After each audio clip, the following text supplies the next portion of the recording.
বড়দিন বা ক্রিসমাসে কেন বাঙালিরা হাঁটতে যান পার্ক স্ট্রিটে? কলকাতার এত জায়গা থাকতে কেন পার্ক স্ট্রিটকেই বেছে নেওয়া হয় বড়দিনে হাঁটার জন্য? এর পেছনে কি কোনো বিশেষ কারণ রয়েছে? লুকিয়ে রয়েছে কি কোনো বড় ইতিহাস? 99% বাঙালিরাই অবশ্য না জেনেই এখানে হাঁটতে যান।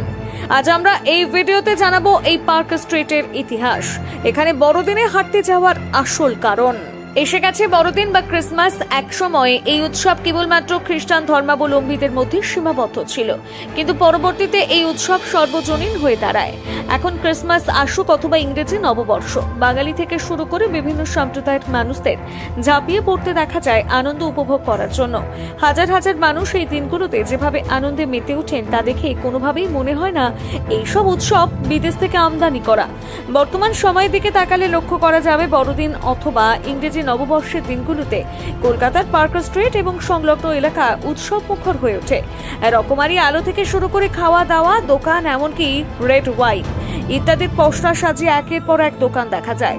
পার্ক স্ট্রিটের এই রাস্তায় সাহেবি কায়দায় বাঙালিদের এক প্রান্ত থেকে অন্য প্রান্তে কেবল হেঁটে যেতেই দেখা যায়। ভিড় এতটাই জমে যে মানুষের মাথা ছাড়া আর কিছুই দেখা যায় না। পার্ক স্ট্রিটে এমন উৎসবের আমদানি অবশ্য খুব বেশি বছর পুরাতন নয়। ইতিহাস ঘাটলে দেখা যাবে বড়জোর 200 বছর আগে থেকে পার্ক স্ট্রিটে এই উৎসবের আমদানি হয়েছিল। তবে প্রথম দিকে এখানে খ্রিস্ট ধর্মাবলম্বী মানুষরা অংশগ্রহণ করতেন।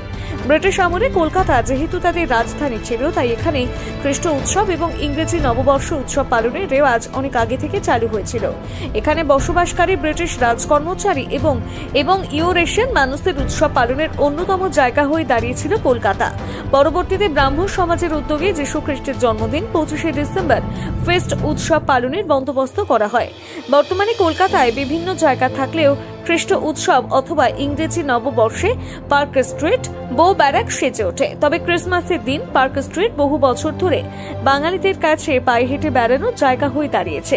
কিন্তু প্রশ্ন হলো, কেন যাচ্ছেন, কেন হাঁটছেন, কেন উৎসব পালন করা হচ্ছে তা অনেকেই জানেন না।